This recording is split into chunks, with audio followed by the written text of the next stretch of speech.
Ko'chalarda zafaron deb sotilayotgan mana bu narsa aslida zafaron emas. Hozir haqiqiy zafaron va umuman zafaronga aloqasi bo'lmagan narsani farqini ko'ramiz. Mana bu zafaron haqiqiy Hindistonning eng toza zafaroni bo'ladi. Bir dona gulda 2 dona yoki 3 dona tola bo'ladi aslida. Bu haqiqiy zafaron. Bu esa safflower degan gulni quritilgan barglari bo'ladi. Ochib ko'rsataman.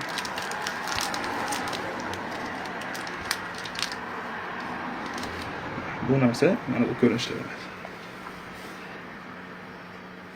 Bu umuman zafaron emas. Bu safflowerni quritilgan barglari. Mana bu esa zafaronning tolalari. Farqini ko'rishingiz mumkin. Haqiqiy zafaronni ham ikki xil turi bo'ladi.